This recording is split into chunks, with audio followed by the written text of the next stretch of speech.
Hello ಗೆಳೆಯರಿ, ನಮ್ಮ ಲಾಯಕ್ಸ್ ಪ್ರಸ್ತುತಪಡಿಸುತ್ತಿರುವ ಕನ್ನಡದಲ್ಲಿ the Hindu ವಿಶ್ಲೇಷಣೆಗೆ ಸ್ವಾಗತ. ಇವತ್ತು ಏಪ್ರಿಲ್ 19, 2022 ಹಿಂದೂ ವಿಶ್ಲೇಷಣೆಯನ್ನು ನೋಡಲಿದ್ದೇವೆ. ಇವತ್ತಿನ ಮೊದಲನೇ article, wholesale price inflation climbs to 14.55% in March. ಈ ಒಂದು ಆರ್ಟಿಕಲನ್ನು ನಾವು ಸಿಲೆಬಸ್ಸಲ್ಲಿ ನೋಡೋದಾದರೆ GS ಪೇಪರ್ 3 ನಡಿನಲ್ಲಿ ಎಕನಾಮಿಗೆ ಸಂಬಂಧಪಟ್ಟಂತೆ ಇನ್ಫ್ಲೇಷನ್ ಚಾಪ್ಟರ್ಗೆ ಕನೆಕ್ಟ್ ಮಾಡ್ಕೋಬೋದಾಗಿದೆ. ಈ ಒಂದು ಆರ್ಟಿಕಲಲ್ಲಿ ಇರುವಂಥ ಇನ್ಫಾರ್ಮೇಷನ್ ನಮಗೆ ಹೋಲ್ಸೇಲ್ ಪ್ರೈಸ್ ಇಂಡೆಕ್ಸು ಇವತ್ತು ಹೈಯೆಸ್ಟ್ ಆಗ್ತಾ ಇದೆ ಅನ್ನುವಂಥದ್ದನ್ನು ಮೆನ್ಷನ್ ಮಾಡಿದ್ದಾರೆ. ಸೊ ಈ ಒಂದು ಡೇಟಾ ನಡಿನಲ್ಲಿ ನಾವು ಕಂಪೇರ್ ಮಾಡಿದರೆ ಫೆಬ್ರವರಿನಲ್ಲಿ 13.11% ಇರುವಂಥದ್ದು ಇವಾಗ 14.55% ಆಗಿದೆ ಅನ್ನೋದನ್ನು ನಾವು ನೋಡ್ತಾ ಇದ್ದೀವಿ. ಸೊ ಈ ಒಂದು ಪ್ರೈಸ್ ಇನ್ಕ್ರೀಸ್ ಆಗೋದಕ್ಕೋಸ್ಕರ ಮೇಜರ್ ಆಗಿರುವಂತಹ ಕಾರಣ ಅಂತಂದರೆ ಇವತ್ತು ಫ್ಯೂಯಲ್ ಇರ್ಬೋದು, ಪವರ್ ಇರ್ಬೋದು, ಈ ರೀತಿಯಾಗಿ ಪ್ರೈಮರಿ ಆರ್ಟಿಕಲ್ಸ್ಗಳು ಇವತ್ತು ಮೋಸ್ಟ್ ಪ್ರೈಸ್ ರೈಸ್ ಆಗೋದರಲ್ಲಿ ಕಾಂಟ್ರಿಬ್ಯೂಷನನ್ನು ಮಾಡಿದೆ ಅನ್ನೋದನ್ನು ನಾವಿಲ್ಲಿ ಅರ್ಥ ಮಾಡ್ಕೋಬೇಕು. ಸೊ ಎಕ್ಸಾಮಿನೇಷನ್ ಪರ್ಸ್ಪೆಕ್ಟಿವಲ್ಲಿ ನಮಗೆ ಬೇಕಾಗಿರುವಂಥ ಒಂದು ಇನ್ಫಾರ್ಮೇಷನ್ ಅಂತಂದರೆ WPI ಅಂದರೆ ಏನು ಅನ್ನೋದ್ರ ಬಗ್ಗೆ ಕ್ಲಿಯರ್ ಆಗಿರಬೇಕು.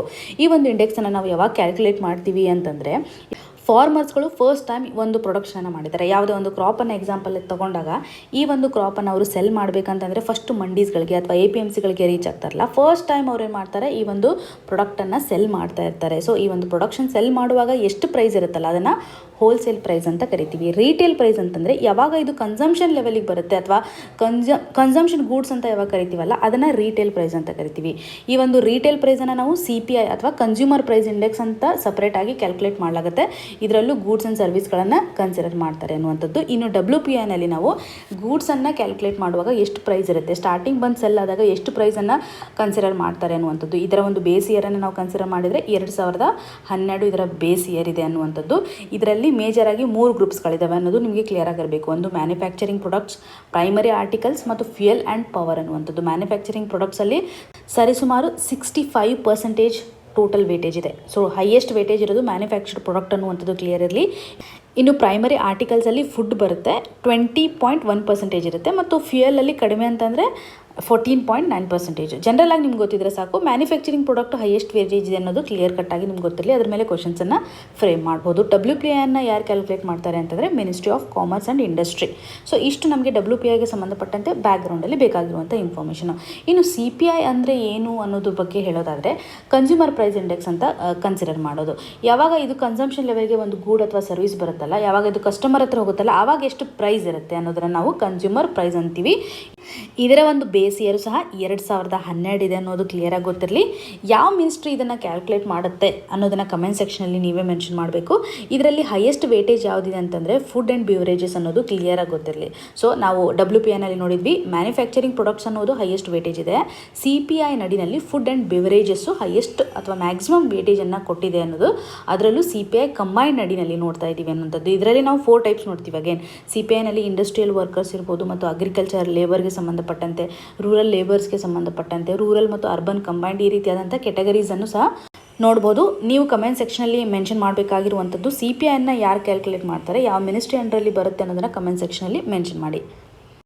ಇನ್ನು ಮುಂದಿನ article, the UK Rwanda asylum plan. ಈ ಒಂದು ಆರ್ಟಿಕಲನ್ನು ನಾವು ಸಿಲೆಬಸ್ಸಲ್ಲಿ ನೋಡೋದಾದರೆ GS ಪೇಪರ್ 2 ನಡಿನಲ್ಲಿ ಇಂಟರ್ನ್ಯಾಷನಲ್ ರಿಲೇಷನಲ್ಲಿ ನೋಡ್ಕೋಬೋದು. ಈ ಒಂದು ಆರ್ಟಿಕಲಲ್ಲಿ ತೆಗೆದುಕೊಂಡಿರುವಂಥ ಒಂದು ಇನಿಷಿಯೇಟಿವ್ ನಮಗೆ ಎಕ್ಸಾಮಿನೇಷನ್ ಪರ್ಸ್ಪೆಕ್ಟಿವಲ್ಲಿ ತುಂಬ ಇಂಪಾರ್ಟೆಂಟ್ ಆಗುತ್ತೆ. ಇಲ್ಲಿರುವಂತಹ ಇನ್ಫಾರ್ಮೇಷನಿಂದ ನಮಗೆ ಪ್ರಿಲಿಮ್ಸಲ್ಲೂ ಸಹ ಹೆಲ್ಪ್ ಆಗುತ್ತೆ, ಹಾಗೂ ಮೇನ್ಸ್ ಪರ್ಸ್ಪೆಕ್ಟಿವಲ್ಲಿ ನಾವು ಕನ್ಸಿಡರ್ ಮಾಡೋದಾದರೆ ಎಥಿಕ್ಸ್ ಪೇಪರ್ ನಡಿನಲ್ಲಿ ಇಲ್ಲಿ ತೆಗೆದುಕೊಂಡಿರುವಂಥ ಒಂದು ಇನಿಷಿಯೇಟಿವ್ ಯಾವ ರೀತಿಯಾಗಿ ಹ್ಯೂಮನ್ ರೈಟ್ಸ್ಗೆ ಚಾಲೆಂಜ್ ಮಾಡುತ್ತೆ ಅನ್ನುವಂಥ ಕಾನ್ಸೆಪ್ಟಲ್ಲಿ ಯುಟಿಲೈಸ್ ಮಾಡ್ಕೋಬೋದಾಗಿದೆ. ಸೊ ಈ ಒಂದು ಆರ್ಟಿಕಲಲ್ಲಿ ಡಿಸ್ಕಸ್ ಮಾಡ್ತಾ ಇರುವಂಥದ್ದು UK ಹಾಗೂ ರವಾಂಡಾ, ಈ 2 ಕಂಟ್ರಿಗಳು ಇವತ್ತು ಮೈಗ್ರೇಷನ್ಗೆ ಸಂಬಂಧಪಟ್ಟಂತೆ ಅಥವಾ ಅಸಿಲಮ್ಗೆ ಸಂಬಂಧಪಟ್ಟಂತೆ ಯಾವ ರೀತಿಯಾದಂಥ ಒಂದು ಮೆಮೊರಾಂಡಮ್ ಆಫ್ ಅಂಡರ್ಸ್ಟ್ಯಾಂಡಿಂಗ್ಗೆ ಬಂದಿದ್ದಾರೆ ಅನ್ನೋದ್ರ ಬಗ್ಗೆ ಮೆನ್ಷನ್ ಮಾಡಿದ್ದಾರೆ. ಸೊ ಇದನ್ನು ನಾವು ರವಾಂಡಾ ಡೀಲ್ ಅಂತಲೂ ಸಹ ಕರಿತೀವಿ. ಈ ಒಂದು ಮೆಮೊರಾಂಡಮ್ ಆಫ್ ಅಂಡರ್ಸ್ಟ್ಯಾಂಡಿಂಗಲ್ಲಿ ಯಾವ ರೀತಿಯಾಗಿ ಕಮಿಟ್ ಆಗಿದ್ದಾರೆ ಅನ್ನೋದನ್ನು ನೋಡೋಕ್ಕಿಂತ ಮುಂಚೆ ಹಿನ್ನೆಲೆ ಏನಿದೆ ಅಂತ ನಾವು ಅರ್ಥ ಮಾಡ್ಕೋಬೇಕಾಗುತ್ತೆ. 2018ರಲ್ಲಿ ಸಾಕಷ್ಟು ರೆಫ್ಯೂಜೀಸ್ಗಳು ಮತ್ತು ಅಸಿಲಮ್ ಸೀಕರ್ಸ್ಗಳು ಡೇಂಜರಸ್ ಕ್ರಾಸಿಂಗ್ ಏನಿರುತ್ತಲ್ಲ ಫ್ರಾನ್ಸ್ ಹಾಗೂ ಇಂಗ್ಲೆಂಡ್ ಮಧ್ಯೆ, ಇದನ್ನು ಕ್ರಾಸ್ ಮಾಡಿಬಿಟ್ಟು ರೀಚ್ ಆಗಿರ್ತಾರೆ. ಇದರಿಂದ ಆಗಿರ್ತಕ್ಕಂಥ ಒಂದು ಇಲ್ಲಿಗಲ್ ಇಮಿಗ್ರೇಷನ್ ಏನಾಗಿರುತ್ತಲ್ಲ, ಸೊ ಇದನ್ನು ತಡೆಗಟ್ಟೋದಕ್ಕೋಸ್ಕರ ಸಾಕಷ್ಟು ಜನ ಯಾರು ಬಂದಿರ್ತಾರಲ್ಲ, ಇವರು ಅಫ್ಘಾನ್ ಕಂಟ್ರಿ ಇರ್ಬೋದು, ಸುಡಾನ್ ಇರ್ಬೋದು, ಯೆಮೆನ್ ಇರ್ಬೋದು, ಹಾಗೂ ಇರಾನ್ ಮತ್ತು ಇರಾಕ್, ಈ ರೀತಿಯಾದಂಥ ಕಂಟ್ರಿಗಳಿಂದ ಬಂದಿರ್ತಾರೆ. ಸೊ ಮೇಜರ್ ಆಗಿ ವಾರ್ ಇರ್ತಕ್ಕಂಥ ಕಂಟ್ರೀಸ್ಗಳಿವೆಲ್ಲ. ಸೊ ಈ ಕಂಟ್ರೀಸ್ಗಳಿಂದ ಬಂದಿರೋದ್ರಿಂದ ಇಲ್ಲಿ ಸಾಕಷ್ಟು ಇಮಿಗ್ರೇಷನ್ ಕ್ರೈಸಿಸ್ ಆಗಿದೆ ಅನ್ನುವಂಥದ್ದನ್ನು ನಾವಿಲ್ಲಿ ಅರ್ಥ ಮಾಡ್ಕೋಬೇಕು. ಈ ನಿಟ್ಟಿನಲ್ಲಿ UK ಇವತ್ತು ರವಾಂಡಾ ಜೊತೆಗೆ ಒಂದು ಅಗ್ರಿಮೆಂಟ್ಗೆ ಬರ್ತಾ ಇದೆ. ಸೊ ಇದರ ಒಂದು ಫುಲ್ ಫಾರ್ಮ್ ಏನಂತಂದರೆ UK Rwanda migration and economic development partnership ಅನ್ನುವಂಥದ್ದು ಅಥವಾ ರವಾಂಡಾ ಡೀಲ್ ಅನ್ನೋದನ್ನು ನಾವು ಇಲ್ಲಿ ಅರ್ಥ ಮಾಡ್ಕೋಬೋದು. ಸೊ ಇದನ್ನು ಏಪ್ರಿಲಲ್ಲಿ ಸೈನ್ ಹಾಕಿದ್ದಾರೆ. ಈ ಒಂದು ಅಗ್ರಿಮೆಂಟಲ್ಲಿ ಏನಂತಂದರೆ ರವಾಂಡಾ ಕಂಟ್ರಿಗೆ ಯಾರು UK ಬಂದಿರ್ತಾರಲ್ಲ ಆ್ಯಸ್ ಅ ಇಲ್ಲೀಗಲ್ ಮೈಗ್ರೆಂಟ್ ಆಗಿ ಅಥವಾ ಅಸಿಲಮ್ ಸೀಕರ್ಸ್ ಅಂತಾರಲ್ಲ ಅವರನ್ನು ರವಾಂಡಾಕ್ಕೆ ಟ್ರಾನ್ಸ್ಫರ್ ಮಾಡ್ತಾರೆ. ಸೊ ರವಾಂಡಾ ಕಂಟ್ರಿಗೆ ಅವರನ್ನು ಕಳಿಸ್ಕೊಡ್ಲಾಗುತ್ತೆ. ಸೊ ಇಲ್ಲಿ ಅಗ್ರಿಮೆಂಟ್ ಏನಂತಂದರೆ ಯಾರು ಜನವರಿ 1ನೇ ತಾರೀಕು 2022 ಆದ ಮೇಲೆ ಬಂದಿರ್ತಾರಲ್ಲ UK ಅವ್ರನ್ನ ಮಾತ್ರ ರವಾಂಡಾಗೆ ಕಳಿಸಲಾಗುತ್ತೆ ಅನ್ನುವಂಥದ್ದು. ಸೊ ಈ ಮೊದಲು ಯಾರು ಬರ್ತಾರಲ್ಲ ಅವರನ್ನು ಕಳಿಸಲ್ಲ. ಈ ಅಗ್ರಿಮೆಂಟ್ ಆದಮೇಲೆ ಜನವರಿ 1ನೇ ತಾರೀಕು 2022 ಆದಮೇಲೆ ಬಂದವ್ರನ್ನ ಮಾತ್ರ ಕಳಿಸಲಾಗುತ್ತೆ. ಇಲ್ಲಿ ಮೇಜರಾಗಿ ಅಸಿಲಮ್ ಸೀಕರ್ ಒಂದು ಸ್ಟೇಟಸನ್ನು ಪಡ್ಕೋಬೇಕು ಅಂತಂದರೆ ಅವರು ಡೈರೆಕ್ಟಾಗಿ ಅಪ್ಲಿಕೇಶನನ್ನು ರವಾಂಡಾ ಗೌರ್ಮೆಂಟ್ಗೆ ಹಾಕಬೇಕಾಗುತ್ತೆ. ಸೊ ರವಾಂಡಾ ಗೌರ್ಮೆಂಟು ಈ ಒಂದು ಡಿಸಿಷನನ್ನು ತೊಗೊಂಡು ಯಾವ ರೀತಿಯಾಗಿರುತ್ತೆ ಅನ್ನೋವಂಥ ಒಂದು ರೀಸೆಟಲ್ಮೆಂಟ್ ಪಿಟಿಷನ್ಸನ್ನೆಲ್ಲ ಕನ್ಸಿಡರ್ ಮಾಡ್ತಾರೆ ಅನ್ನೋದು ಕ್ಲಿಯರಾಗಿ ಗೊತ್ತಿರಬೇಕು. ಸೊ UK ಗೌರ್ಮೆಂಟ್ ಈ ಒಂದು ಸ್ಟೆಪ್ಪನ್ನು ಯಾಕೆ ತಗೋತಾ ಇದೆ ಅಂತಂದರೆ ಪೀಪಲ್ ಕೆಲವೊಂದಿಷ್ಟನ್ನು ಸ್ಮಗ್ಲರ್ ಆಗಿರುವಂಥ ಕಂಡೀಷನ್ಸ್, ಯಾಕೆಂದರೆ ಹೆಚ್ಚಾಗಿ ಇದು ವಾರ್ ಕಂಟ್ರಿಯಿಂದ ಬಂದಿರುವಂಥ ಜನರಾಗಿರೋದ್ರಿಂದ ಇಲ್ಲಿ ಸ್ಮಗಲಿಂಗ್ ಆಗ್ಬೋದು ಅಥವಾ ಯಾವುದೇ ರೀತಿಯಾದಂತಹ ಥ್ರೆಟ್ ಕಾಸ್ ಆಗ್ಬೋದು ಅಥವಾ ನ್ಯಾಷನಲ್ ಇಂಟಿಗ್ರಿಟಿಗೆ ತೊಂದರೆ ಆಗುತ್ತೆ ಅನ್ನೋ ಒಂದು ನಿಟ್ಟಿನಲ್ಲಿ ಈ ರೀತಿಯಾದಂತಹ ಮೈಗ್ರೆಂಟ್ಸ್ಗಳನ್ನು ಏನು ಮಾಡ್ತಾ ಇದ್ದಾರೆ ಅವರು ರವಾಂಡಾಕ್ಕೆ ಟ್ರಾನ್ಸ್ಫರ್ ಮಾಡ್ತಾ ಇದ್ದಾರೆ ಅನ್ನುವಂಥದ್ದನ್ನು ನೋಡ್ಬೋದು. UK ಏನು ಮಾಡಬೇಕು ಅಂತಂದರೆ ಇವಾಗ ರವಾಂಡಾಗೆ ಫೈನಾನ್ಷಿಯಲ್ ಅಸಿಸ್ಟೆನ್ಸನ್ನು ಕೊಡ್ತಾ ಇದೆ. ಈ ಒಂದು ಅಗ್ರಿಮೆಂಟ್ ನಡಿನಲ್ಲಿ ಸರಿಸುಮಾರು $120 ಮಿಲಿಯನ್ ಅಷ್ಟು ಸಪೋರ್ಟನ್ನು ಮಾಡ್ತಾ ಇದೆ, ಫೈನಾನ್ಷಿಯಲ್ ಅಸಿಸ್ಟೆನ್ಸನ್ನು ಕೊಡ್ತಾ ಇದೆ ಅನ್ನುವಂಥದ್ದು ಕ್ಲಿಯರ್ ಆಗಿರಲಿ. ಸೊ ಇಲ್ಲಿ ಯಾವುದೇ ರೀತಿಯಾಗಿ ಈ ಒಂದು ಅಸಿಲಮ್ ಸೀಕರ್ಸ್ಗೆ ರೈಟ್ಸ್ಗಳನ್ನು ಕೊಡ್ತಾ ಇಲ್ಲ. UK ಗೌರ್ಮೆಂಟ್ ಯಾವುದೇ ರೀತಿಯಾದಂಥ ರೈಟ್ಸನ್ನಾಗಲಿ ಅಥವಾ ಪ್ರೊಟೆಕ್ಷನ್ಸ್ ಆಗಲಿ ಕೊಡ್ತಾ ಇಲ್ಲ, ಕೇವಲ ಫೈನಾನ್ಷಿಯಲ್ ಅಸಿಸ್ಟೆನ್ಸನ್ನು ರವಾಂಡಾ ಗೌರ್ಮೆಂಟ್ಗೆ ಕೊಡುತ್ತೆ. ಸೊ ಈ ಒಂದು ಅಮೌಂಟನ್ನು ಎಕನಾಮಿಕ್ ಟ್ರಾನ್ಸ್ಫಾರ್ಮೇಷನ್ ಆ್ಯಂಡ್ ಇಂಟಿಗ್ರೇಷನ್ ಫಂಡ್ನ ಒಂದು ಪಾರ್ಟ್ ಆಗಿ ಇವತ್ತು ಕೊಡ್ತಾ ಇದೆ. ಇದೊಂದು ಆಪ್ರೇಷನಲ್ ಕಾಸ್ಟ್ ಅನ್ನುವಂಥದ್ದನ್ನು ನಾವು ಹೇಳ್ಬೋದು. ಈ ರೀತಿಯಾದಂಥ ಎಕ್ಸಾಂಪಲ್ಸನ್ನು ನಾವು ಥ್ರೂಔಟ್ ವರ್ಲ್ಡ್ ಎಲ್ಲಾದರೂ ನೋಡ್ತೀವ ಅಂತಂದರೆ ಎಸ್, 2017ರಲ್ಲಿ ಇದೇ ರೀತಿಯಾದಂಥ ಸಿಚುವೇಷನನ್ನು ನಾವು ಆಸ್ಟ್ರೇಲಿಯಾ ಆ್ಯಂಡ್ ಪಪುವಾ ನ್ಯೂ ಗಿನಿಯಾನಲ್ಲಿ ನೋಡ್ತಾ ಇದ್ವಿ.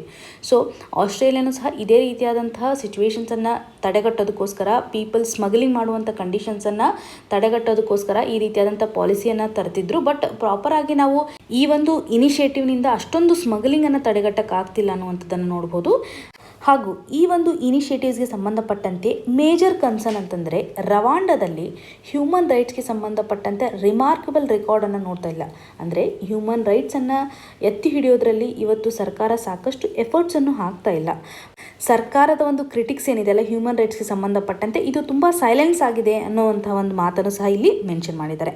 ಹಾಗೂ ಈ ಒಂದು ಮೆಮೊರಾಂಡಮ್ ಆಫ್ ಅಂಡರ್ಸ್ಟ್ಯಾಂಡಿಂಗ್ ನಡಿನಲ್ಲಿ ಯಾವುದೇ ರೀತಿಯಾದಂಥ ಸ್ಪೆಸಿಫಿಕ್ ಲ್ಯಾಂಗ್ವೇಜ್ ಇಲ್ಲ. ಅಂದರೆ ಇಲ್ಲಿರ್ತಕ್ಕಂಥ ಅಸಿಲಮ್ ಸೀಕರ್ಸ್ಗಳಿಗೆ ಎಕನಾಮಿಕ್ ರೈಟ್ಸನ್ನಾಗಲಿ ಅಥವಾ ರೈಟ್ ಟು ವರ್ಕ್ ಇರ್ಬೋದು, ಆಕ್ಸೆಸ್ ಟು ಹೆಲ್ತ್ ಕೇರ್ ಇರ್ಬೋದು, ಫೈನಾನ್ಷಿಯಲ್ ಸಪೋರ್ಟನ್ನು ಇವತ್ತು ರವಾಂಡಾ ಗೌರ್ಮೆಂಟ್ ಕೊಡಬೇಕು ಅನ್ನುವಂಥದ್ದನ್ನು ಮೆನ್ಷನ್ ಮಾಡಿಲ್ಲ.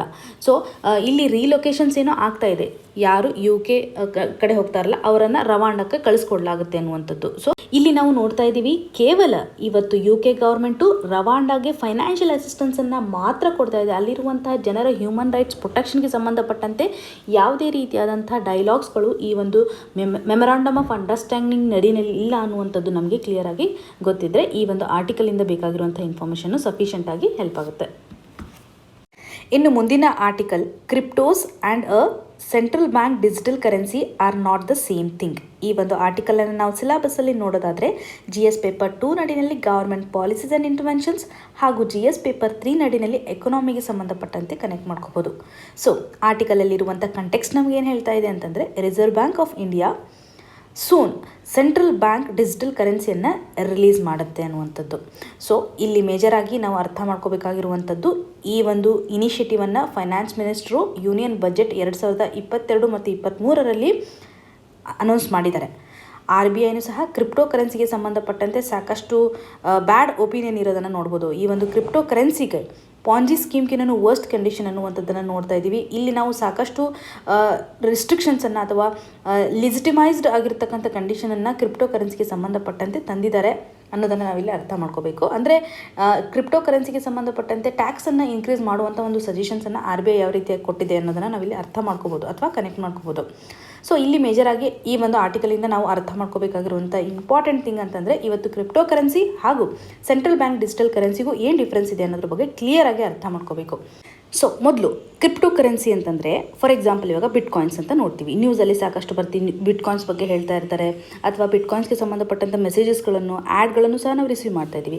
ಈ ಒಂದು ಡಿಜಿಟಲ್ ಕರೆನ್ಸಿ ನಡಿನಲ್ಲಿ ಯಾವುದೇ ರೀತಿಯಾದಂಥ ರೆಗ್ಯುಲೇಟರಿ ಬಾಡಿ ಇರಲ್ಲ, ಸೆಂಟ್ರಲ್ ಅಥಾರಿಟಿ ಇರಲ್ಲ, ಕಂಪ್ಲೀಟ್ ಆಗಿರ್ತಕ್ಕಂಥ ರೂಲ್ಸ್ ಇರಲ್ಲ. ಈ ಒಂದು ಡಿಜಿಟಲ್ ಕರೆನ್ಸಿಯಲ್ಲಿ ಯಾರು ಓನರ್ ಇರ್ತಾರಲ್ಲ ಅವರು ಡೈರೆಕ್ಟಾಗಿ ಕಾಯಿನ್ಸ್ಗಳನ್ನು ಆಕ್ಸೆಸ್ ಮಾಡ್ಕೋಬೋದು. ಹಾಗೂ ಸೆಕ್ಯುರಿಟಿ ಅಂತಂದರೆ ಕೇವಲ ಒಂದು ಎನ್ಸ್ಕ್ರಿಪ್ಷನ್ ಇರುತ್ತೆ ಅನ್ನುವಂಥದ್ದು. ಸೊ ಇಲ್ಲಿ ಮೇಜರಾಗಿ ಕರೆನ್ಸೀಸ್ಗಳು ಅಥವಾ ಡಿಜಿಟಲ್ ಕರೆನ್ಸೀಸ್ಗಳು ಸ್ಟೋರ್ ಆಗುವಂಥದ್ದಾಗಲಿ ಅಥವಾ ಟ್ರಾನ್ಸ್ಫರ್ ಆಗುವಂಥದ್ದಾಗಲಿ ಕಂಪ್ಲೀಟಾಗಿ ಒಂದು ಬ್ಲಾಕ್ ಚೈನ್ ನೆಟ್ವರ್ಕ್ನಲ್ಲಿ ನಡೆಯುತ್ತೆ. ಯಾರು ಓನರ್ ಇರ್ತಾರಲ್ಲ ಅವ್ರಿಗೆ ಡೈರೆಕ್ಟಾಗಿ ಇವತ್ತು ಕಾಯಿನ್ಸ್ಗಳು ಆ ಒಂದು ನೆಟ್ವರ್ಕ್ ನಡಿನಲ್ಲಿ ಆಕ್ಸೆಸ್ ಸಿಗುತ್ತೆ ಅಥವಾ ಅವರು ಓನರ್ಶಿಪ್ಪನ್ನು ಪಡ್ಕೋತಾರೆ ಅನ್ನುವಂಥದ್ದು. ಸೊ ಇಲ್ಲಿ ನೆಟ್ವರ್ಕ್ನ ಮುಖಾಂತರ ಡಿಜಿಟಲ್ ಕರೆನ್ಸಿ ಯಾವ ರೀತಿಯಾಗಿ ವರ್ಕ್ ಆಗುತ್ತೆ ಅನ್ನೋದನ್ನು ನಾವು ನೋಡಿದ್ವಿ. ಸೆಂಟ್ರಲ್ ಬ್ಯಾಂಕು ಇವತ್ತು ಕರೆನ್ಸಿಯನ್ನು ಕಂಟ್ರೋಲ್ ಮಾಡುತ್ತಲ್ಲ. ನಮ್ಮ ದೇಶದಲ್ಲಿ ಇವಾಗ ಯಾವ ರೀತಿಯಂಥ ಕರೆನ್ಸಿ ಟ್ರಾನ್ಸಾಕ್ಷನ್ ಆಗ್ತಿರುತ್ತೆ, ಫಿಯಾಟ್ ಕರೆನ್ಸಿ ಅಂತ ವರ್ಡ್ ಯೂಸ್ ಮಾಡ್ತೀವಿ. ಫಿಯಾಟ್ ಕರೆನ್ಸಿ ಅಂತಂದರೆ ಇವತ್ತು ಸರ್ಕಾರ ಆಥರೈಸೇಷನನ್ನು ಕೊಟ್ಟಿರುವಂಥ ಕರೆನ್ಸಿಯನ್ನು ಮಾತ್ರ ನಾವು ನಮ್ಮ ಫೈನಾನ್ಷಿಯಲ್ ಸಿಸ್ಟಮಲ್ಲಿ ಯುಟಿಲೈಸ್ ಮಾಡ್ಕೊತೀವಿ. ಸೊ ಪ್ರಿಂಟಿಂಗ್ ಮನಿ ಆಗ್ತಾ ಇರ್ಬೋದು, ಸೆಂಟ್ರಲ್ ಬ್ಯಾಂಕ್ ಯಾವ ರೀತಿಯಾಗಿ ಇವತ್ತು ಇಶ್ಯೂ ಮಾಡುತ್ತಲ್ಲ ಅದೇ ರೀತಿಯಾಗಿ ಇವತ್ತು ಸೆಂಟ್ರಲ್ ಬ್ಯಾಂಕ್ ಡಿಜಿಟಲ್ ಕರೆನ್ಸಿಯನ್ನು ತರಬೇಕು ಅನ್ನುವಂಥದ್ದು. ಇವಾಗ ಸೆಂಟ್ರಲ್ ಬ್ಯಾಂಕಲ್ಲಿ ಅಂದರೆ RBI ನಡಿನಲ್ಲಿ ಸಾಕಷ್ಟು ಅಕೌಂಟ್ಸ್ಗಳಿರ್ತವೆ. ಈ ಒಂದು ಅಕೌಂಟಲ್ಲಿ ಸಪ್ರೇಟ್ ಆಗಿರುವಂಥ ಒಂದು ಅಕೌಂಟು ಇವತ್ತು ಡಿಜಿಟಲ್ ಕರೆನ್ಸಿಗೆ ಸಂಬಂಧಪಟ್ಟಂತೆ ಕ್ರಿಯೇಟ್ ಮಾಡುವಂಥದ್ದು. ಸೊ ಇದರಿಂದ ಈ ಒಂದು ಸೆಕ್ಷನಿಂದ ಸಪ್ರೇಟ್ ಆಗಿರುವಂಥ ಒಂದು ಚಾನಲನ್ನು ಕ್ರಿಯೇಟ್ ಮಾಡೋದು, ಫೈನಾನ್ಷಿಯಲ್ ಸಿಸ್ಟಮಲ್ಲಿ ಹೊಸದಾಗಿ ಇಂಟ್ರೊಡ್ಯೂಸ್ ಮಾಡೋದು. ಇಲ್ಲಿ ಸಾಕಷ್ಟು ಕರೆನ್ಸಿಗೆ ಸಂಬಂಧಪಟ್ಟಂತೆ ರೂಲ್ಸ್ ಇರ್ಬೋದು, ಯಾವ ರೀತಿಯಾಗಿ ಇವತ್ತು ಸರ್ಕಾರಕ್ಕೆ ಟ್ರಾನ್ಸ್ಫರ್ ಆಗುತ್ತೆ, ಯಾವ ರೀತಿಯಾಗಿ ಕ್ರೆಡಿಟ್ ಮಾಡಲಾಗುತ್ತೆ. ಸೊ ಫುಲ್ ಫೇತ್ಫುಲಿ ಇವತ್ತು ಸೆಂಟ್ರಲ್ ಗೌರ್ಮೆಂಟು ಎಡಿಷ್ನಲಿ ನಾವು ಮನಿಯನ್ನು ಪ್ರಿಂಟ್ ಮಾಡೋ ಬದಲಾಗಿ ಈ ರೀತಿಯಾಗಿ ಅಕೌಂಟನ್ನು ಸೆಂಟ್ರಲ್ ಗೌರ್ಮೆಂಟ್ ಕ್ರಿಯೇಟ್ ಮಾಡೋದ್ರ ಮುಖಾಂತರ ನಾವು ಸಹ ಡಿಜಿಟಲ್ ಕರೆನ್ಸಿಯನ್ನು ಪ್ರಮೋಟ್ ಮಾಡ್ಬೋದಾಗಿದೆ. ಇದರಲ್ಲಿ ಸೆಂಟ್ರಲ್ ಗೌರ್ಮೆಂಟ್ನ ಒಂದು ಫೇತ್ ಇರುತ್ತೆ ಅನ್ನೋದನ್ನು ನಮಗೆ ಕ್ಲಿಯರಾಗಿ ಗೊತ್ತಿರಬೇಕು. ಸೊ ನಾವು ಸೆಂಟ್ರಲ್ ಬ್ಯಾಂಕ್ ಡಿಜಿಟಲ್ ಕರೆನ್ಸಿಯನ್ನು ಪ್ರಮೋಟ್ ಮಾಡೋದ್ರಿಂದ ಫೈನಾನ್ಷಿಯಲ್ ಇನ್ಕ್ಲೂಷನನ್ನು ಅಚೀವ್ ಮಾಡ್ಬೋದು ಒಂದು, ಮತ್ತು ಸರ್ಕಾರದ ಫಿಸ್ಕಲ್ ಪಾಲಿಸಿ ಇರ್ಬೋದು ಅಥವಾ ಮಾನಿಟರಿ ಪಾಲಿಸೀಸ್ಗಳನ್ನು ಇಂಪ್ಲಿಮೆಂಟ್ ಮಾಡುವಂಥ ಪ್ರೊಸೀಜರ್ ಏನಿರುತ್ತಲ್ಲ ಅದನ್ನು ಸಿಂಪ್ಲಿಫೈ ಮಾಡ್ಬೋದಾಗಿದೆ. ಹಾಗೂ ಸೆಂಟ್ರಲ್ ಗೌರ್ಮೆಂಟ್ನ ಒಂದು ಫೇತ್ ಇರೋದ್ರಿಂದ ಅಥವಾ ಅಥರೈಸೇಷನ್ ಇರೋದ್ರಿಂದ ಈ ಕರೆನ್ಸಿಯಿಂದ ಯಾವುದೇ ರೀತಿಯಂಥ ಫ್ರಾಡ್ ಆ್ಯಕ್ಟಿವಿಟೀಸ್ ಆಗದೇ ಇರುವಂಥ ಚಾನ್ಸಸ್ಗಳು ತುಂಬ ಕಡಿಮೆ. ನಾರ್ಮಲಿ ನಾವು ಇವಾಗ ಡಿಜಿಟಲ್ ಕರೆನ್ಸಿ ಆಗಿರತಕ್ಕಂಥ ಕ್ರಿಪ್ಟೋ ಕರೆನ್ಸೀಸ್ಗಳನ್ನು ನೋಡ್ತೀವಿ. ಇಲ್ಲಿ ಕೆಲವೊಂದಿಷ್ಟು ಫ್ರಾಡ್ ಆ್ಯಕ್ಟಿವಿಟೀಸ್ಗಳು ಅಥವಾ ತೊಂದರೆ ಆಗುವಂಥ ಸಿಚುವೇಶನ್ಸನ್ನು ನೋಡ್ತೀವಿ, ಯಾಕೆಂದರೆ ಲೀಗಲ್ ಬ್ಯಾಕಿಂಗ್ ಇಲ್ಲದೇ ಇರುವಂಥ ಕಂಡೀಷನ್ ಇರೋದ್ರಿಂದ. ಸೊ ಈ ಒಂದು ಕ್ರಿಪ್ಟೋ ಕರೆನ್ಸಿ ಯಾವ ರೀತಿಯಾಗಿ ಮನಿ ಥರ ಆ್ಯಕ್ಟ್ ಆಗುತ್ತೆ ಅಥವಾ ಆ್ಯಸ್ ಅ ಕರೆನ್ಸಿ ಅಂತ ನಾವು ಕನ್ಸಿಡರ್ ಮಾಡೋದಾದರೆ, ಫಾರ್ ಎಕ್ಸಾಂಪಲ್ ಇವಾಗ ನಾವು ಮಾರ್ಕೆಟ್ ಟ್ರಾನ್ಸಾಕ್ಷನನ್ನು ನಮ್ಮ ಒಂದು ಪ್ರೀವಿಯಸ್ ಫೈನಾನ್ಷಿಯಲ್ ಸಿಸ್ಟಮ್ಸನ್ನು ನಾವು ನೋಡಿದಾಗ ಟೋಕನ್ಸ್ಗಳನ್ನು ಯೂಸ್ ಮಾಡ್ತಿದ್ವಿ ಅಥವಾ ಕಾಪರ್ ಕಾಯಿನ್ಸ್ಗಳನ್ನು ಯೂಸ್ ಮಾಡ್ತಿದ್ವಿ ಕಮೋಡಿಟಿಯನ್ನು ಎಕ್ಸ್ಚೇಂಜ್ ಮಾಡುವಾಗ. ಸೊ ಯಾವಾಗ ಈ ಬಾರ್ಟರ್ ಎಕ್ಸ್ಚೇಂಜ್ ಹೋಗುತ್ತಲ್ಲ ಅದು ನೆಕ್ಸ್ಟ್ ಆದಮೇಲೆ ನಾವು ಸಾಕಷ್ಟು ಕಾಯಿನ್ಸ್ಗಳನ್ನು ಯೂಸ್ ಮಾಡ್ತಾ ಇರೋದನ್ನು ನೋಡ್ತಾ ಇದ್ದೀವಿ. ಸೊ ಆ್ಯಸ್ ಅ ಟೋಕನ್ ಆಗಿ ಯಾವ ರೀತಿಯಾಗಿ ಅದನ್ನು ಯೂಸ್ ಮಾಡ್ತಾ ಇದ್ದೀವಿ. ಈ ಒಂದು ಪೇಪರ್ ಕರೆನ್ಸಿ ನೆಕ್ಸ್ಟ್ ಬಂದಿರುತ್ತೆ, ಕಾಯಿನ್ಸ್ಗಳೆಲ್ಲ ಆದಮೇಲೆ ಪೇಪರ್ ಕರೆನ್ಸಿನಲ್ಲಿ ಇವತ್ತು ಸರ್ಕಾರ ಒಂದು ಡಿಕ್ಲರೇಷನನ್ನು ಕೊಡಲಿಲ್ಲ ಅಂತಂದಾಗ ಅದು ಫೈಟ್ ಕರೆನ್ಸಿ ಅಂತ ನಾವು ಕನ್ಸಿಡರ್ ಮಾಡುವಂತಿಲ್ಲ. ಅಂದರೆ ಸರ್ಕಾರದ ಲೀಗಲ್ ಬ್ಯಾಕಿಂಗ್ ಇದ್ದರೆ ಮಾತ್ರ ಅದು ಕರೆನ್ಸಿಯಾಗಿ ಆ್ಯಕ್ಟ್ ಆಗ್ತಿರುತ್ತೆ. ಸೊ ಇವತ್ತು ನಾವು ಯೂಸ್ ಮಾಡ್ತಕ್ಕಂಥ ಪೇಪರ್ ಕರೆನ್ಸಿ ಏನಿದೆಯಲ್ಲ ಅದು ಸ್ಟೇಟ್ ಬ್ಯಾಕಿಂಗನ್ನು ಪಡೆದಿದೆ ಅನ್ನುವಂಥದ್ದು ಅಥವಾ ಲೀಗಲ್ ಕಂಡೀಷನನ್ನು ಪಡ್ಕೊಂಡಿದೆ. ಆದರೆ ಕ್ರಿಪ್ಟೋ ಕರೆನ್ಸಿನಲ್ಲಿ ಕೇವಲ ಕಂಪ್ಯೂಟರ್ ಪ್ರೋಗ್ರಾಮಿಂಗ್ ಇರೋದ್ರಿಂದ ಇದೊಂಥರ ವರ್ತ್ಲೆಸ್ ಕಂಡೀಷನ್ಸ್ ಅಂತ ಹೇಳ್ಬೋದು. ಸರ್ಕಾರದ ಯಾವುದೇ ರೀತಿಯಾದಂಥ ಬ್ಯಾಕಿಂಗ್ ಕಂಡೀಷನ್ ಇಲ್ಲ. ಇದರಿಂದ ಅಕ್ಸೆಪ್ಟಬಿಲಿಟಿ ತುಂಬ ಕಡಿಮೆ ಆಗಿರುತ್ತೆ, ಮನಿಯಾಗಿ ಆ್ಯಕ್ಟ್ ಮಾಡುವಂಥದ್ದು ತುಂಬ ಲೆಸ್ ಅನ್ನೋದನ್ನು ನೋಡ್ಬೋದು. ಅಂದರೆ ಈ ಒಂದು ಬಿಟ್ಕಾಯಿನನ್ನು ನಾವು ಹಿಸ್ಟಾರಿಕಲ್ ಪರ್ಸ್ಪೆಕ್ಟಿವಲ್ಲಿ ಯಾವ ರೀತಿಯಾಗಿ ಒಂದು ಟೋಕನ್ ಆಗಿ ಯೂಸ್ ಮಾಡ್ತಿದ್ವಲ್ಲ ಕಾಯಿನ್ಸ್ಗಳನ್ನು, ಅದೇ ರೀತಿಯಾಗಿ ಇರುವಂತಕ್ಕಂಥ ಒಂದು transaction as a token. So ಮಾರ್ಕೆಟಲ್ಲಿ ಆಗ್ತಕ್ಕಂಥ ಟ್ರಾನ್ಸಾಕ್ಷನಲ್ಲಿ ಟೋಕನ್ ಆಗಿ ಕನ್ಸಿಡರ್ ಮಾಡ್ತಾರೆ ಅನ್ನುವಂಥ ಒಂದು ಕಂಪ್ಯಾರಿಸನನ್ನು ಇಲ್ಲಿ ಮೆನ್ಷನ್ ಮಾಡಿದ್ದಾರೆ. ಹಾಗೂ ಈ ಒಂದು ಬಿಟ್ಕಾಯಿನ್ಗೆ ಸಂಬಂಧಪಟ್ಟಂತೆ ಡಿಮ್ಯಾಂಡನ್ನು ಮಾರ್ಕೆಟಲ್ಲಿ ಕ್ರಿಯೇಟ್ ಮಾಡೋದಕ್ಕೋಸ್ಕರ ಕಡಿಮೆ ಪ್ರಮಾಣದಲ್ಲಿ ಪ್ರೊಡಕ್ಷನನ್ನು ಮಾಡಿದ್ದಾರೆ. ಸರಿಸುಮಾರು 21 ಮಿಲಿಯನ್ ಅಷ್ಟೇ ನಾವು ಬಿಟ್ಕಾಯಿನ್ಗೆ ರಿಲೇಟೆಡ್ ಇರ್ತಕ್ಕಂಥ ಟ್ರಾನ್ಸಾಕ್ಷನ್ ನೋಡ್ತಿದ್ದೀವಿ. ಯಾಕೆಂದರೆ ಇವಾಗ ಗೋಲ್ಡನ್ನು ನಾವು ಕಂಪೇರ್ ಮಾಡಿದಾಗ ಎಕ್ಸಾಂಪಲ್ ಆಗಿ ಗೋಲ್ಡ್ ಕಡಿಮೆ ಇದ್ದಾಗ ಡಿಮ್ಯಾಂಡ್ ಹೆಂಗೆ ಇನ್ಕ್ರೀಸ್ ಆಗ್ತಾ ಹೋಗುತ್ತೆ. ಡಿಮ್ಯಾಂಡ್ ಒಂದು ಸರ್ತಿ ಇನ್ಕ್ರೀಸ್ ಆದಮೇಲೆ ಹೆಚ್ಚು ಟ್ರಾನ್ಸಾಕ್ಷನನ್ನು ನಾವು ಮುಂದೆ ಮಾಡ್ಬೋದು. ಇದರ ಒಂದು ಪ್ರೈಸ್ ವ್ಯಾಲ್ಯೂ ಇನ್ಕ್ರೀಸ್ ಆಗ್ತಾ ಹೋಗುತ್ತೆ ಅನ್ನುವಂಥದ್ದನ್ನು ಇಲ್ಲಿ ಅರ್ಥ ಮಾಡ್ಕೋಬೇಕು. ಸೊ ಈ ನಿಟ್ಟಿನಲ್ಲಿ ಪ್ರಾಮಿನೆಂಟ್ ಆಗಿ ಕ್ರಿಪ್ಟೋ ಕರೆನ್ಸಿಗೆ ಸಂಬಂಧಪಟ್ಟಂತೆ ಏನೇನು ಚೇಂಜಸ್ ಮಾಡಬೇಕು ಫ್ಯೂಚರ್ ಡೇಸಲ್ಲಿ ಅನ್ನುವಂಥ ಒಂದು ಉದ್ದೇಶವನ್ನು ಇಟ್ಕೊಂಡು ಇದನ್ನು ಡಿಸೈನ್ ಮಾಡಿದ್ದಾರೆ ಅನ್ನುವಂಥದ್ದು ನಮಗೆ ಕ್ಲಿಯರಾಗಿ ಗೊತ್ತಿರಬೇಕು. ಹಾಗೂ ಸುಪ್ರೀಂ ಕೋರ್ಟ್ ಅವರು ಈ ಒಂದು ಕನ್ಸರ್ನ್ಗೆ ಸಂಬಂಧಪಟ್ಟಂತೆ ಗೌರ್ಮೆಂಟ್ಗೆ ಕೇಳಿದರು. ಸೊ ಕ್ರಿಪ್ಟೋ ಕರೆನ್ಸಿ ಲೀಗಲ್ ಇದೆನಾ ಅಥವಾ ಇಲ್ಲ ಅನ್ನುವಂಥ ಒಂದು ನಿಟ್ಟಿನಲ್ಲಿ ಇದಕ್ಕೆ ಸರ್ಕಾರ ಯಾವ ರೀತಿಯಾದಂಥ ರೆಸ್ಪಾನ್ಸನ್ನು ಕೊಟ್ಟಿತ್ತು ಅಂತಂದರೆ, ಈ ಒಂದು cryptocurrency unintentionally as a ಕರೆನ್ಸಿಯಾಗಿ ಐಡೆಂಟಿಫೈ ಆಗಿದೆ ಅನ್ನೋದನ್ನು ಸರ್ಕಾರ ಹೇಳಿತ್ತು. RBIನೂ ಸಹ ಸಾಕಷ್ಟು ಕನ್ಸರ್ನನ್ನು ಈ ಒಂದು ಕ್ರಿಪ್ಟೋ ಕರೆನ್ಸಿಗೆ ಸಂಬಂಧಪಟ್ಟಂತೆ ಅಥವಾ ಕ್ರಿಪ್ಟೋ ಕರೆನ್ಸಿ ಯಾವ ರೀತಿಯಾಗಿ ಪ್ರಾಲಿಫರೇಷನ್ ಆಗ್ತಾ ಇದೆಯಲ್ಲ, ಇದರಿಂದ ನಮ್ಮ ದೇಶದಲ್ಲಿರುವಂತಹ ಆರ್ಥಿಕತೆಗೆ ಅಥವಾ ಫೈನಾನ್ಷಿಯಲ್ ಸಿಸ್ಟಮ್ಗೆ ಯಾವ ರೀತಿಯಾದಂಥ ಹಾರ್ಮನ್ನು ಕಾಸ್ ಮಾಡುತ್ತೆ. ಸೊ ಇದರಿಂದ ನಮ್ಮ ದೇಶದಲ್ಲಿ ರೆಗ್ಯುಲೇಷನ್ಸ್ ಇಲ್ಲ. ಬ್ಲಾಕ್ ಚೈನ್ ಟೆಕ್ನಾಲಜಿ ಇರೋದ್ರಿಂದ ಸೆಂಟ್ರಲ್ ಗೌರ್ಮೆಂಟ್ನ ಒಂದು ರೆಗ್ಯುಲೇಷನ್ ಅಥಾರಿಟಿ ಇದರಲ್ಲಿ ಬರೋದಿಲ್ಲ. ಇದರಿಂದ ನಮ್ಮ ದೇಶದಲ್ಲಿರ್ತಕ್ಕಂಥ ಫೈನಾನ್ಷಿಯಲ್ ಸಿಸ್ಟಮ್ಗೆ ಡಿಸ್ಟರ್ಬೆನ್ಸನ್ನು ಮಾಡುತ್ತೆ ಅನ್ನುವಂಥ ಒಂದು ಕಮೆಂಟನ್ನು ಸಹ RBI ಕೊಟ್ಟಿತ್ತು ಅನ್ನೋದ್ರ ಬಗ್ಗೆ ನಾವಿಲ್ಲಿ ಕನೆಕ್ಟ್ ಮಾಡ್ಕೋಬೇಕಾಗುತ್ತೆ. So finally take away point ಏನಂತಂದರೆ, ಕ್ರಿಪ್ಟೋ ಕರೆನ್ಸಿ ಹಾಗೂ ಸೆಂಟ್ರಲ್ ಬ್ಯಾಂಕ್ ಡಿಜಿಟಲ್ ಕರೆನ್ಸಿ ಇರುವಂಥ ಡಿಫ್ರೆನ್ಸ್ ಅಂದರೆ, ಸೆಂಟ್ರಲ್ ಬ್ಯಾಂಕ್ ಡಿಜಿಟಲ್ ಕರೆನ್ಸಿ ಒಂದು ಟ್ರಾನ್ಸಾಕ್ಷನ್ ಆಗಬೇಕಂತಂದರೆ ಕಂಪ್ಲೀಟಾಗಿ RBIನ ಒಂದು ಕನ್ಸರ್ನ್ ಇರುತ್ತೆ ಅಥವಾ RBIನ ಒಂದು ವ್ಯಾಲಿಡೇಷನ್ ರಿಕ್ವೈರ್ ಇರುತ್ತೆ. ಪ್ರತಿಯೊಂದು ಟ್ರಾನ್ಸಾಕ್ಷನ್ಗೂ RBI ಇಂಟರ್ಫರೆನ್ಸ್ ಇರುತ್ತೆ ಅನ್ನೋದನ್ನು ನಾವಿಲ್ಲಿ ಅರ್ಥ ಮಾಡ್ಕೋಬೇಕು. ಕ್ರಿಪ್ಟೋ ಕರೆನ್ಸಿಗೆ ಯಾವುದೇ ರೀತಿಯಾದಂಥ ಅಥಾರಿಟಿ ಇರುವುದಿಲ್ಲ ಅನ್ನುವಂಥದ್ದು. ಹಾಗೂ RBI ನಾರ್ಮಲಿ ಒಂದು ಪೇಪರ್ ಕರೆನ್ಸಿಯನ್ನು ಇಶ್ಯೂ ಮಾಡಿದಾದಮೇಲೆ ನೆಕ್ಸ್ಟ್ ಅದು ಯಾವ ರೀತಿಯಾಗಿ ಟ್ರಾನ್ಸಾಕ್ಷನ್ ಆಗುತ್ತೆ ಅಂತ ಟ್ರ್ಯಾಕಲ್ಲಿ ಇಟ್ಕೊಳಲ್ಲ. ಆದರೆ ಈ ಒಂದು ಡಿಜಿಟಲ್ ಕರೆನ್ಸಿಗೆ ಸಂಬಂಧಪಟ್ಟಂತೆ ಯಾವುದೇ ರೀತಿಯಾದಂಥ ಪ್ರೋಟೋಕಾಲ್ಸನ್ನು ತರಬೇಕಂತಂದರೆ ಸೆಕ್ಯೂರ್ ಆಗಿ ಡಿಸೈನ್ ಮಾಡಬೇಕು ಅನ್ನುವಂಥ ಒಂದು ಕನ್ಸರ್ನನ್ನು ಈ ಒಂದು ಆರ್ಟಿಕಲಲ್ಲಿ ವ್ಯಕ್ತಪಡಿಸಿದ್ದಾರೆ. ಟೋಟಲ್ ಆಗಿ ಸೆಂಟ್ರಲ್ ಬ್ಯಾಂಕ್ ಡಿಜಿಟಲ್ ಕರೆನ್ಸಿ ಅನ್ನುವಂಥದ್ದು ಇವತ್ತು ನಮ್ಮ ಒಂದು ಫೈನಾನ್ಷಿಯಲ್ ಸಿಸ್ಟಮಲ್ಲಿ ಸಾಕಷ್ಟು ಬದಲಾವಣೆನ ತರಬಹುದು. ಸೆಂಟ್ರಲ್ ಬ್ಯಾಂಕಲ್ಲಿರ್ತಕ್ಕಂಥ ಫಂಕ್ಷನಿಂಗ್ ಇರಬಹುದು, ಕಮರ್ಷಿಯಲ್ ಬ್ಯಾಂಕಲ್ಲಿರ್ತಕ್ಕಂಥ ಫಂಕ್ಷನಿಂಗಲ್ಲೂ ಚೇಂಜಸನ್ನು ಫ್ಯೂಚರ್ ಡೇಸಲ್ಲಿ ತರಬಹುದು ಅಥವಾ ಇಂಪ್ಯಾಕ್ಟನ್ನು ಇದು ಕಾಸ್ ಮಾಡುತ್ತೆ ಅನ್ನುವಂಥದ್ದು. ಹಾಗೂ ಕ್ರಿಪ್ಟೋ ಕರೆನ್ಸಿಯನ್ನು ನಾವು ಬ್ಯಾನ್ ಮಾಡಬೇಕು ಅಂತಂದರೆ ಗ್ಲೋಬಲ್ ಲೆವೆಲಲ್ಲಿ ಕೋಆರ್ಡಿನೇಷನ್ ಇಂಪಾರ್ಟೆಂಟು. ಕೇವಲ ನಾವು ಫೈಟ್ ಮಾಡೋದ್ರಿಂದ ಅಷ್ಟೇ ಬದಲಾವಣೆ ಆಗಲ್ಲ, ಕೇವಲ ನಾವು ರಿಸ್ಟ್ರಿಕ್ಷನ್ಸನ್ನು ಹಾಕ್ಬೋದು. ಸೊ ಈ ನಿಟ್ಟಿನಲ್ಲಿ ನಾವು ಈ ಒಂದು ಕರೆನ್ಸಿಗೆ ಸಂಬಂಧಪಟ್ಟಂತೆ ಅಥವಾ ಕ್ರಿಪ್ಟೋ ಕರೆನ್ಸಿಗೆ ಸಂಬಂಧಪಟ್ಟಂತೆ ಬ್ಯಾನನ್ನು ತರಬೇಕು ಅಂತಂದರೆ ಗ್ಲೋಬಲ್ ಲೆವೆಲಲ್ಲಿ ಇರ್ತಕ್ಕಂಥ ಇನಿಷಿಯೇಟಿವ್ ಇಂಪಾರ್ಟೆಂಟು ಅನ್ನುವಂಥದ್ದನ್ನು ಇಲ್ಲಿ ಕೊಡಲಾಗಿದೆ. ಸೊ ಇಷ್ಟು ಇನ್ಫಾರ್ಮೇಷನ್ ನಮಗೆ ಈ ಒಂದು ಆರ್ಟಿಕಲಿಂದ ತಿಳಿದಿರಬೇಕಾಗುತ್ತೆ. ಇನ್ನು ಮುಂದಿನ article Sri Lankan lessons for India. ಈ ಒಂದು ಆರ್ಟಿಕಲನ್ನು ನಾವು ಸಿಲೆಬಸಲ್ಲಿ ನೋಡೋದಾದರೆ GS ಪೇಪರ್ 2 ನಡಿನಲ್ಲಿ ಇಂಟರ್ನ್ಯಾಷನಲ್ ರಿಲೇಷನ್ ನಡಿನಲ್ಲಿ ಇಂಡಿಯಾ ಆ್ಯಂಡ್ ಇಟ್ಸ್ ನೇಬರ್ಹುಡ್ಗೆ ಕನೆಕ್ಟ್ ಮಾಡ್ಕೋಬೋದು. ಆರ್ಟಿಕಲಲ್ಲಿರುವಂಥ ಕಂಟೆಕ್ಸ್ಟ್ ಏನು ಹೇಳ್ತಾ ಇದೆ ಅಂತಂದರೆ, ಶ್ರೀಲಂಕಾದಲ್ಲಿರ್ತಕ್ಕಂಥ ಎಕನಾಮಿಕ್ ಕ್ರೈಸಿಸ್ ಇವತ್ತು ಭಾರತದಲ್ಲಿ ನಾವು ಡೊಮೆಸ್ಟಿಕ್ ಪ್ರೊಡಕ್ಷನ್ಗೆ ಸಂಬಂಧಪಟ್ಟಂತೆ ಯಾವ ರೀತಿಯಾಗಿ ಸ್ಟೆಪ್ಸನ್ನು ತಗೋಬೇಕು, ಅದರಲ್ಲೂ ರಿನ್ಯೂಬಲ್ ಎನರ್ಜಿಗೆ ಪ್ರಮೋಟ್ ಮಾಡೋದಾಗಲಿ ಅಥವಾ ಡಿಫೆನ್ಸ್ ಇಕ್ವಿಪ್ಮೆಂಟನ್ನು ನಾವು ಜಾಸ್ತಿ ಬೇರೆ ಕಂಟ್ರಿಯಿಂದ ಇಂಪೋರ್ಟ್ ಮಾಡ್ತಾ ಇದ್ದೀವಿ. ಇವೆಲ್ಲ ಸೆಲ್ಫ್ ಸಫಿಷಿಯನ್ಸನ್ನು ಪಡ್ಕೊಡೋದ್ರಿಂದ ನಮ್ಮ ಒಂದು ಎಕನಾಮಿಕ್ ಕ್ರೈಸಿಸನ್ನು ಫ್ಯೂಚರ್ ಡೇಸಲ್ಲಿ ನಾವು ಕಡಿಮೆ ಮಾಡ್ಬೋದು ಅನ್ನುವಂಥ ಒಂದು ಪ್ರಿಕಾಷನರಿ ಮೇಜರ್ಸ್ ಅನ್ನುವಂಥದ್ದನ್ನು ಎಂಫಸೈಸ್ ಮಾಡಿದ್ದಾರೆ. ಸೊ ಶ್ರೀಲಂಕಾದಲ್ಲಿ ಎಕನಾಮಿಕ್ ಕ್ರೈಸಿಸ್ ನಡೀತಾ ಇರುವಂಥದ್ದು ನಮಗೆಲ್ಲ ಗೊತ್ತಿದೆ. So balance of payment problem ಇರೋದ್ರಿಂದ, ಫಾರಿನ್ ಎಕ್ಸ್ಚೇಂಜ್ ರಿಸರ್ವ್ಸು ಇವತ್ತಲ್ಲಿ ಕಂಪ್ಲೀಟಾಗಿ ಕಡಿಮೆ ಆಗಿರೋದ್ರಿಂದ ಅಥವಾ ರ್ಯಾಪಿಡ್ಲಿ ಡಿಪ್ಲೀಟಿಂಗ್ ಕಂಡೀಷನ್ ಇರೋದ್ರಿಂದ ಇಂಪಾರ್ಟೆಂಟ್ ಅಥವಾ ಎಸೆನ್ಷಿಯಲ್ ಕನ್ಸಂಪ್ಷನ್ ಗೂಡ್ಸ್ಗಳನ್ನು ಇಂಪೋರ್ಟ್ ಮಾಡೋದ್ರಲ್ಲಿ ಸರ್ಕಾರ ಅಥವಾ ಶ್ರೀಲಂಕಾ ಫೇಲ್ ಆಗ್ತಾ ಇದೆ ಅನ್ನುವಂಥದ್ದು ನಮಗೆಲ್ಲ ಕ್ಲಿಯರಾಗಿ ಗೊತ್ತಾಯಿದೆ. ಸೊ ಈ ಒಂದು ಕಂಡೀಷನ್ ಬರೋದಕ್ಕೋಸ್ಕರ ಮೇಜರ್ ಆಗಿರುವಂತಹ ಕಾರಣಗಳೇನು, ಇವತ್ತು ಬೇಸಿಕ್ ಫುಡ್ ಸ್ಟೆಪ್ಸನ್ನು ಅವ್ರಿಗೆ ಇಂಪೋರ್ಟ್ ಮಾಡ್ಕೊಳ್ಳಿಕ್ಕೆ ಆಗ್ತಾ ಇಲ್ಲ. ಸೊ ಈ ನಿಟ್ಟಿನಲ್ಲಿ ಸರ್ಕಾರ ಯಾಕೆ ಫೇಲ್ ಆಗಿದೆ, ಮೇಜರಾಗಿ ಯಾವ ರೀತಿಯಾಗಿ ಎಕನಾಮಿಕ್ ಕ್ರೈಸಿಸ್ ಆಗೋದಕ್ಕೋಸ್ಕರ ಕಾಂಟ್ರಿಬ್ಯೂಷನ್ ಅಂತಂದರೆ ಅಲ್ಲಿ ನಡೆದಿರುವಂತಹ ಸಿವಿಲ್ ವಾರ್. ತಮಿಳಿಯನ್ಸು ಅಲ್ಲಿರೋದ್ರಿಂದ ಅಲ್ಲಿರುವಂತಹ ಮೆಜಾರಿಟಿ ಮತ್ತು ಮೈನಾರಿಟಿ ಇಶ್ಯೂಗೆ ಸಂಬಂಧಪಟ್ಟಂತೆ ಸಿವಿಲ್ ವಾರ್ ಏನು ನಡೀತಾ ಇತ್ತಲ್ಲ, ಅದರಿಂದ ಯಾವ ರೀತಿಯಾಗಿ ಕಾಸಸ್ ಆಗ್ತಾ ಇದೆ. ಸೊ ಎಕನಾಮಿಕ್ ಸ್ಪಿಯರ್ಗೆ ಸಂಬಂಧಪಟ್ಟಂತೆ ಸಾಕಷ್ಟು ಎಕ್ಸ್ಪರ್ಟ್ಸ್ಗಳು ಸಹ ತಮಿಳುನಾಡಿಗೆ ವಾಪಸ್ ಬಂದಿದ್ದಾರೆ. ಸೊ ಈ ನಿಟ್ಟಿನಲ್ಲಿ ಕಂಪ್ಲೀಟಾಗಿ ಆ ಒಂದು ಕಂಟ್ರಿಯಲ್ಲಿ ಟೆಕ್ನಿಕಲ್ ಎಕ್ಸ್ಪರ್ಟೀಸ್ ಲಾಸ್ ಆಗಿರೋದನ್ನು ನಾವು ನೋಡ್ಬೋದು. ಸೊ ಸಿವಿಲ್ ವಾರಿಂದ ಅಲ್ಲಿ ಪ್ರಾಪರ್ ಆಗಿರುವಂಥ ಸ್ಟೆಬಿಲಿಟಿ ಇಲ್ಲ ಅನ್ನೋದನ್ನು ನಾವಿಲ್ಲಿ ಕನೆಕ್ಟ್ ಮಾಡ್ಕೋಬೇಕಾಗುತ್ತೆ. ಸೊ ಈ ಒಂದು ಕಮಿಟ್ಮೆಂಟಿಂದ ಬೇರೆ ಒಂದು ಕಂಟ್ರಿ ಇರ್ಬೋದಾಗಲಿ, ಸಿವಿಲ್ ವಾರ್ ನಡ್ತಕ್ಕಂಥ ದೇಶದಲ್ಲಿ ಯಾರು ಪಬ್ಲಿಕ್ ಇನ್ವೆಸ್ಟ್ಮೆಂಟ್ ಮಾಡೋಕ್ಕೆ ಇಷ್ಟಪಡ್ತಾರೆ, ಸೊ ಇದರಿಂದ ಲಾಸ್ ಆಗುತ್ತೆ ಅನ್ನುವಂಥ ಒಂದು ನಿಟ್ಟಿನಲ್ಲಿ ಮತ್ತು ಮಿಲಿಟರಿ ಆಪರೇಷನ್ಸ್ ಏನಿದೆಯಲ್ಲ ಇದರಿಂದ ಹೆಚ್ಚಾಗಿರೋದ್ರಿಂದ ಅವರ ಒಂದು ಎಕ್ಸ್ಪೆಂಡಿಚರ್ ಜಾಸ್ತಿ ಆಗಿದೆ ಅನ್ನೋದನ್ನು ನಾವು ಇಲ್ಲಿ ಅಡ್ರೆಸ್ ಮಾಡ್ಬೋದು.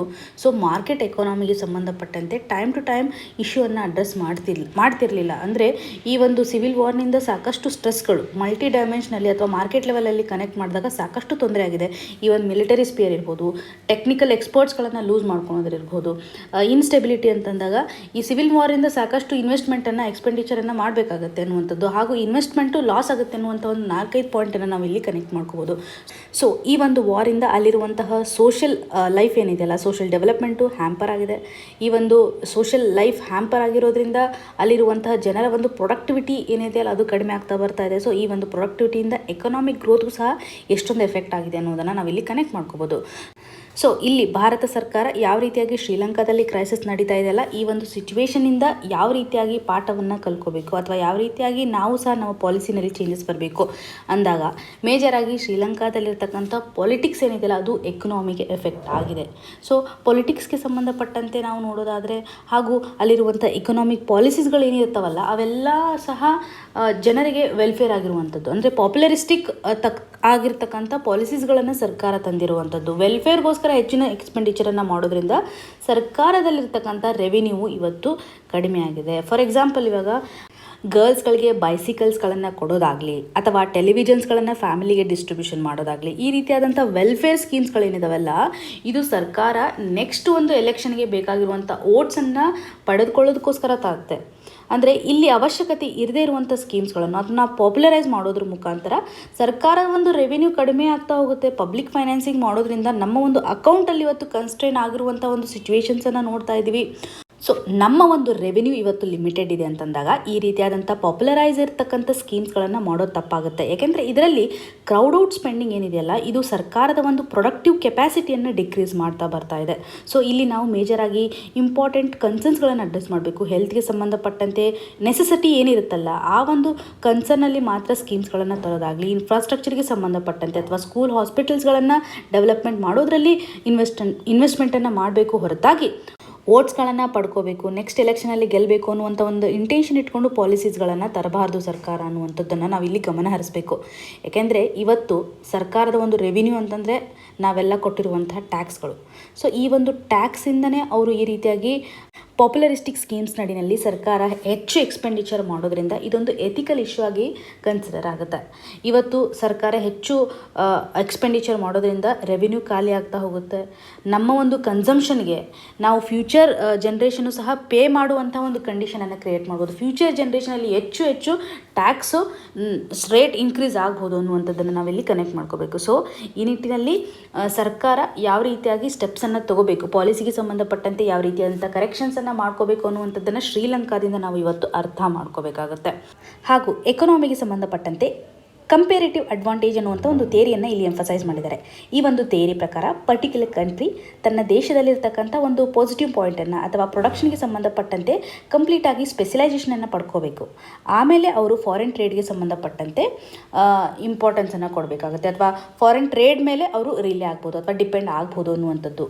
ಸೊ ಶ್ರೀಲಂಕಾದಲ್ಲಿರುವಂಥ ಕ್ರೈಸಿಸನ್ನು ನಾವು ಕನೆಕ್ಟ್ ಮಾಡಿಕೊಂಡಾಗ ಎಸೆನ್ಷಿಯಲ್ ಗೂಡ್ಸ್ಗಳನ್ನು ಇವತ್ತು ಬೇರೆ ಕಂಟ್ರಿಯಿಂದ ಅವರು ಇಂಪೋರ್ಟ್ ಮಾಡ್ಕೋಬೇಕಾಗಿದೆ. ಕನ್ಸಂಪ್ಷನ್ ಗೂಡ್ಸನ್ನು ಬೇರೆ ಕಂಟ್ರಿಯಿಂದ ಅವರು ಇಂಪೋರ್ಟ್ ಮಾಡ್ಕೊಳ್ಬೇಕಾಗಿರುವಂಥ ಒಂದು ಸಿಚುವೇಷನಲ್ಲಿ ಕ್ರಿಯೇಟ್ ಆಗಿದೆ. ಇದರಿಂದ ನಾವು ಸಹ ನಮ್ಮ ದೇಶದಲ್ಲಿ ಬೇಕಾಗಿರುವಂತಹ ಇಂಪಾರ್ಟೆಂಟ್ ಪ್ರೊಡಕ್ಷನ್ಸ್ಗಳಲ್ಲಿ ಸೆಲ್ಫ್ ಸಫಿಷಿಯನ್ಸಿಯನ್ನು ಪಡ್ಕೋಬೇಕು. ನಾವು ಬೇರೆ ದೇಶದ ಮೇಲೆ ಎಷ್ಟು ಡಿಪೆಂಡ್ ಆಗಿದ್ದೀವಲ್ಲ ಆ ಒಂದು ಡಿಪೆಂಡೆನ್ಸಿಯನ್ನು ನಾವು ಇವತ್ತು ಕಡಿಮೆ ಮಾಡಬೇಕು ಅನ್ನುವಂಥ ಒಂದು ಲೆಸನನ್ನು ನಾವು ಇಲ್ಲಿ ಪಡ್ಕೋಬೋದಾಗಿದೆ. ಸೊ ಒಟ್ಟಾರೆಯಾಗಿ ನೋಡೋದಾದರೆ ಇಲ್ಲಿ ಶ್ರೀಲಂಕಾ ದೇಶದಲ್ಲಿ ನಡೆದಿರುವಂತಹ ಕೆಲವೊಂದಿಷ್ಟು ಪಾಪ್ಯುಲರಿಸ್ಟಿಕ್ ಸ್ಕೀಮ್ಸ್ ಇರ್ಬೋದು ಹಾಗೂ ಕೆಲವೊಂದಿಷ್ಟು ಪಾಲಿಸೀಸನ್ನು ಅಲ್ಲಿ ಚೇಂಜ್ ಮಾಡ್ತಾರೆ. ಫಾರ್ ಎಕ್ಸಾಂಪಲ್, ಇವಾಗ ಆರ್ಗ್ಯಾನಿಕ್ ಫಾರ್ಮಿಂಗನ್ನು ನ್ಯಾಷನಲ್ ಲೆವೆಲಲ್ಲಿ ಅವರು ಜಾರಿಗೆ ತಂದಾಗ ಇದರಿಂದ ಸಾಕಷ್ಟು ತೊಂದರೆಯನ್ನು ಅವರು ಫೇಸ್ ಮಾಡಿದ್ದಾರೆ. ಇವತ್ತು ಫುಡ್ ಇಂಡಸ್ಟ್ರಿಗೆ ಸಂಬಂಧಪಟ್ಟಂತೆ ಸಾಕಷ್ಟು ತೊಂದರೆಯನ್ನು ಶ್ರೀಲಂಕಾದಲ್ಲಿ ನಾವು ನೋಡ್ತಾ ಇದ್ದೇವೆ. ಈ ಒಂದು ಡಿಸಿಷನನ್ನು ತೆಗೆದುಕೊಳ್ಳೋಕ್ಕಿಂತ ಮುಂಚೆ ಅವರು ಎಕ್ಸ್ಪರ್ಟೀಸನ್ನು ಮೀಟ್ ಮಾಡಬೇಕಿತ್ತು. ಇದರಿಂದ ಯಾವ ರೀತಿಯಾದಂಥ ಚೇಂಜಸ್ ಆಗ್ಬೋದು ಅನ್ನುವಂಥ ಡಿಸಿಷನ್ಸನ್ನು ಪ್ರಾಪರಾಗಿ ತೊಗೋಬೇಕಾಗಿತ್ತು ಅನ್ನುವಂಥದ್ದನ್ನು ನಾವು ಇಲ್ಲಿ ಕನೆಕ್ಟ್ ಮಾಡ್ಕೋಬೇಕು. ಸೊ ಈ ನಿಟ್ಟಿನಲ್ಲಿ